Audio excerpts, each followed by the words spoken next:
Yep, there's a new way to reverse samples and change the key of samples in FL Studio 25.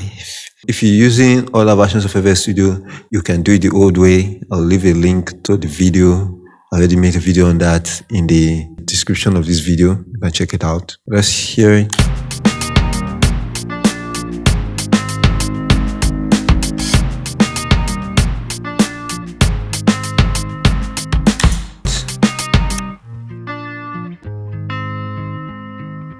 Now, maybe change the pitch of just this one here to change the pitch here. Look at what will happen. Everything changes. The old way, I will need to make unique, but I don't need to do that again. So what I will do now, I will just come to this top here and right click, then go to properties here, then break up this. I can change the gain from here. Okay, goes down.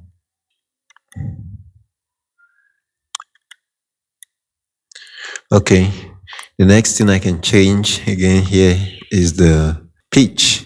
And I like the way this pitch is arranged. Like you can see, if it's moving one semitone, how do I know that? Look at this top here. You see, 2 semitones. So let me take it 2 semitones. You can move all the way to 12 semitones. So let's make it 12 semitones higher. Let's hear it. You see, it just affects this one, this one here.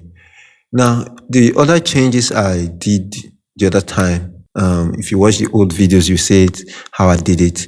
This other pitch that I changed here is also working, like it's also on while I make this change.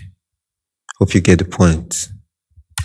So while this is making pitch change here, this also pitch change is also active. So the two work the same time. For instance, now if I increase this pitch change to 12, wow. To change the pitch here can go all the way to 40, 48. Who needs that?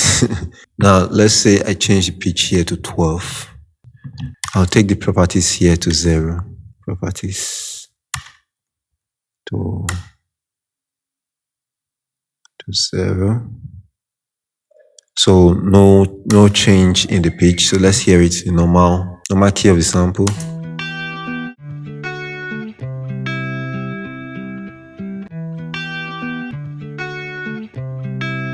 Now, if I take it down, all the way down, 12 octaves is what you get.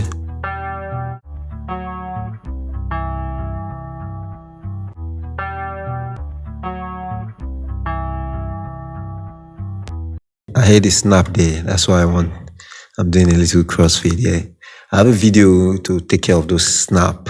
I'll leave it in the video card if you want to check. I'll also leave it in the description of this video. I want to go to properties now. Now I'll take it up an octave. Now let's hear it. Okay, this is not going to affect these two.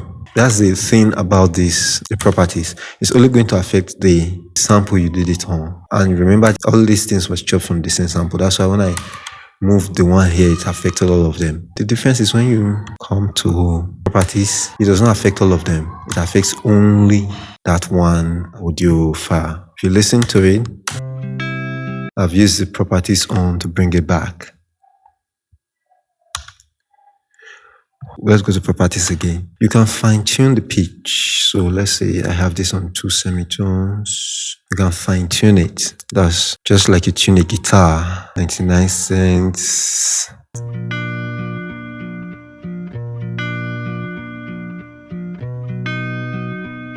It's just like it's tuning like a guitar. There's another thing we can see from that properties, and that is this reverse. So let's hear it in the context.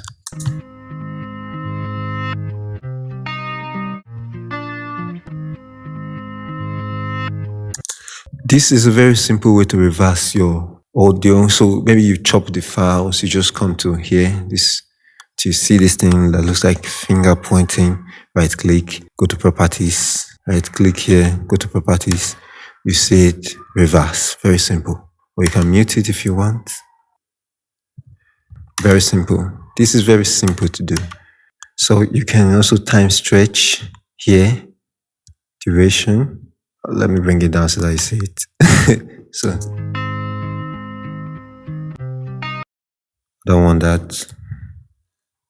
Or you can take the start time and make it. No, I don't want all this. I'm just going to reset it. So if you've gone lost, you can just reset it. This takes you to the channel setting, which is this one here.